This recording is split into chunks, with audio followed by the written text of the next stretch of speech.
Morning, good afternoon, good evening, depending on where you are in the world. Colleagues and fellow champions of inclusive finance, believers in the power of small business to transform economies and society. I'm incredibly excited to be addressing you at this 11th Financial Inclusion Week, and I feel really honored to have been asked to address the topic of accelerating small business resilience in emerging markets. It's something that I'm very passionate about. As I talk about this topic, I'm always conscious about the paradox that we face because on the one hand, small businesses are really celebrated for their grit and their resourcefulness. And, at every major conference that you go to, we're talking about them as major contributors to job creation with good reason, right? Because in most economies, they account for probably north of 70% of jobs created, north of 50% of GDP.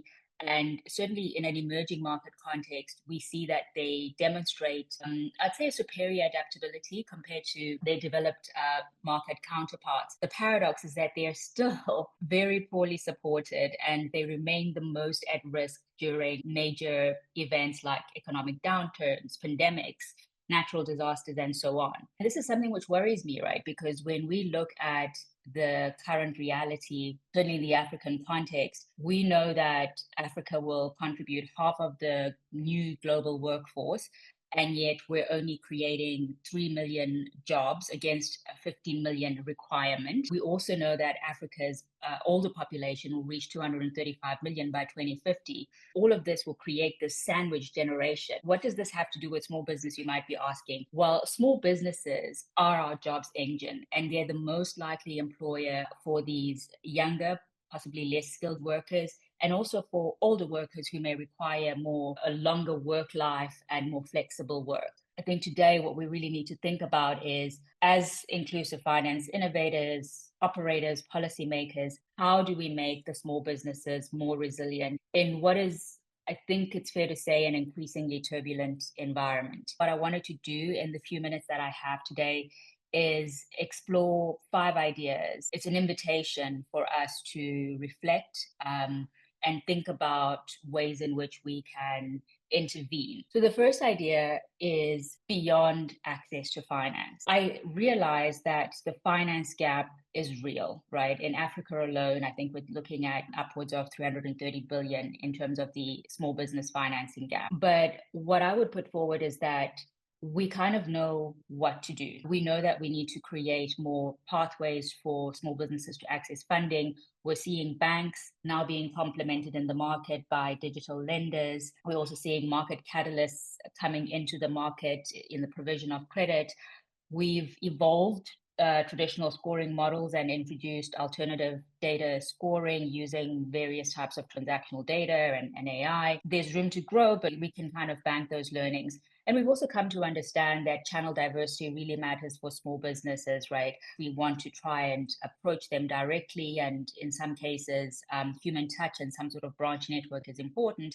But we also see increasingly that embedded finance has a major role to play because we meet the small businesses where they are, be that on gig platforms, on e-commerce platforms, on payment platforms, where they're already doing their daily activities. This channel diversity is something which I think providers are increasingly investing in. So that's good in terms of access to finance. But when I say beyond access to finance, I believe that as providers, we need to start thinking about what else is hampering small business resilience. What do they need access to beyond lines to credit, right? We know that small businesses need access to markets, otherwise they face concentration risk.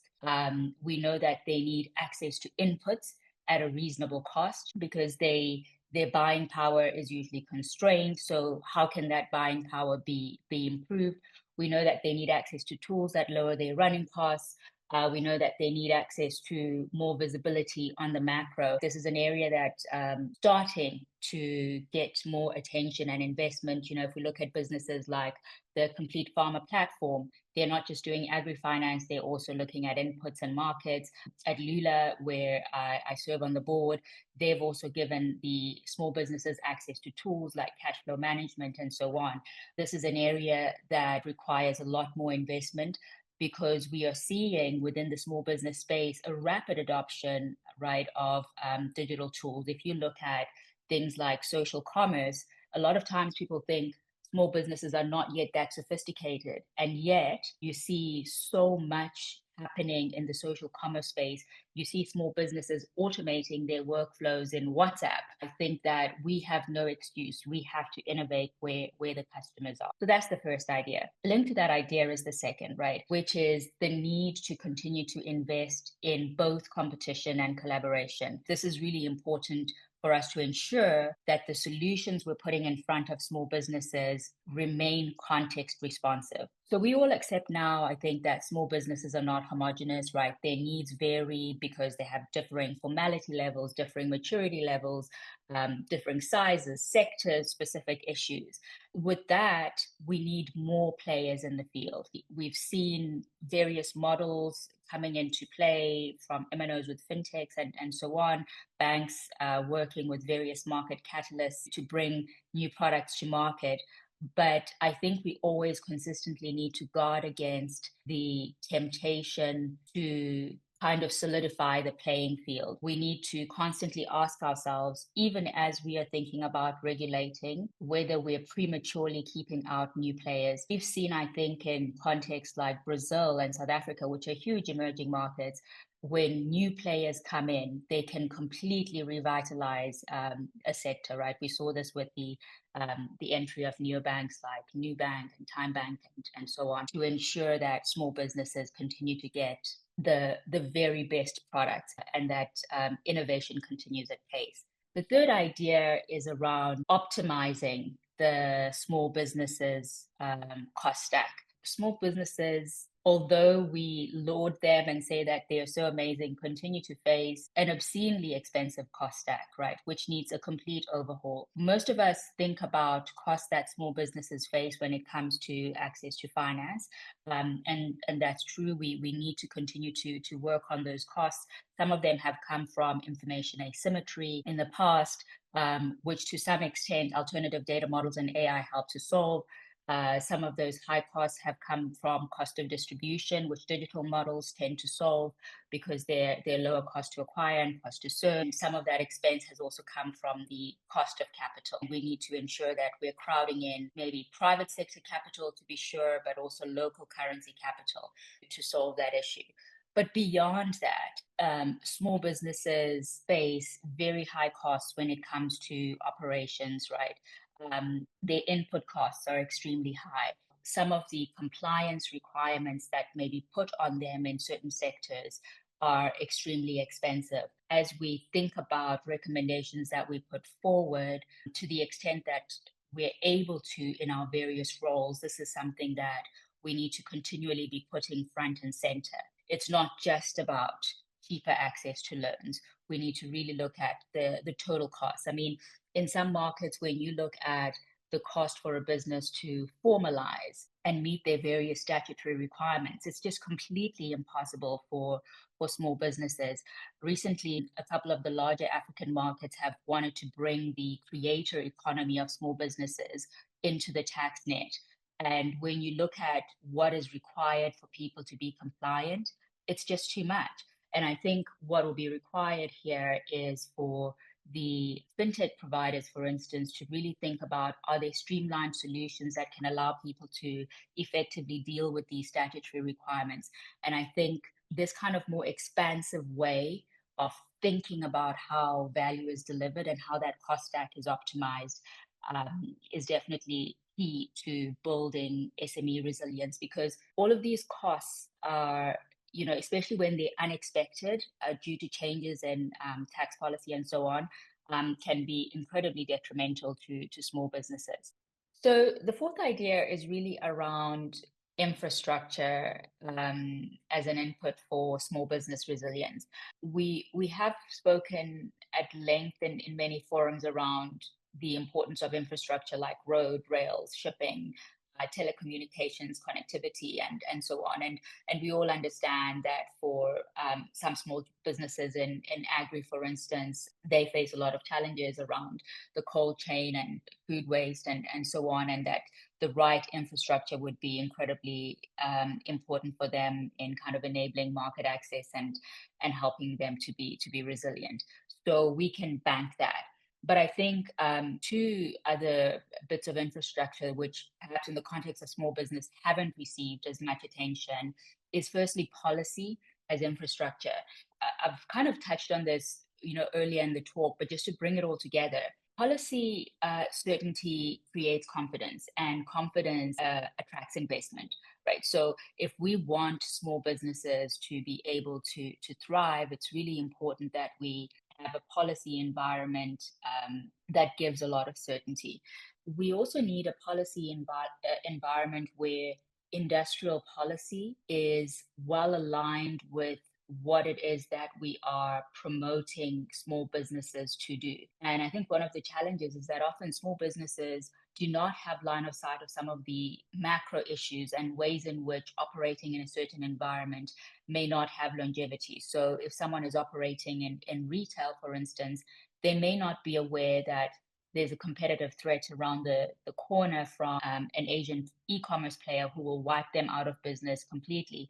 There is a role here for ensuring that that information flow is there, but also that the industrial policy in terms of where the tax incentives, etc., is also where small businesses are being encouraged to build and operate. The other piece of infrastructure is really energy. I think that it's been very encouraging in the past while to see the work that's being done on electrifying, the remaining 600 million Africans who remain unconnected, right? And a lot of this is under the umbrella of Mission 300. What we haven't spoken a lot about is how this aligns to each market's strategy for small businesses. We can see in research that's been done by various parties, Power for All, for instance, that small businesses being electrified, rural businesses, is the most productive use of this infrastructure that we could focus on. This is something which, as we all go about our planning, we can kind of try and push front and center. The last idea that I want to talk about is how we think about small businesses as owners in the green and tech economy. If this is the next frontier, as we're transitioning into this greener data-led economy, one of the things I'm increasingly worried about is to what extent many small businesses will be completely displaced, to what extent fragility will be created, right, for small businesses, especially for people operating in the customer protection space. This is something which requires attention. An example of this is we understand that the SME data forms their pathway to funding, right? So their digital footprint has broader value. So we're talking about their transaction histories, customer relationships, things they invent, their operational patterns, etc. All of these things are being fed into various platforms, turned into scores and products and so on. What perhaps we haven't thought of in the SME context is how do they maintain some ownership? All of these data-fueled tools are fantastic, but how do we make sure that they don't end up in some walled gardens where these small businesses, which I've already said are very cost sensitive, end up with really onerous subscriptions which they actually can't support, right? Or that some of the work that they've done, they're unable to earn future revenues from it. We need to think about that in design, the interoperability and transferability of this data. More broadly, we need to think about what role can SMEs play in this emerging green and data-led tech economy. Do we really want them to only be consumers? Where could they be embedded in the value chain? Because these are economies which promise to be higher margin. And if we accept that small businesses are the biggest employers, surely we would want them to be a part of that. So those are really the 5 ideas that I wanted to share around building SME resilience. And I think a way to think about everything that I've shared is that we can think about resilience as bounce back. And what is bounce back really? Bounce back is about retained energy and retained potential. The ideas that I've shared today are ideas which allow small businesses to retain energy in the sense that they increase their productivity and their profitability, and they allow small businesses to expand their potential because they talk about ways in which we can improve external conditions, infrastructure, and other protections so that these small businesses can thrive. I think I'll leave it here. We have a clear roadmap. We have a huge opportunity, and certainly for their part, small businesses are helping us. They're a key ingredient into our collective resilience, right? The ball is really in our court to make sure that we honor the contribution that they are making by acting decisively in the areas where we know that we can have the greatest impact in helping them to thrive. So I'll leave it there. Thank you.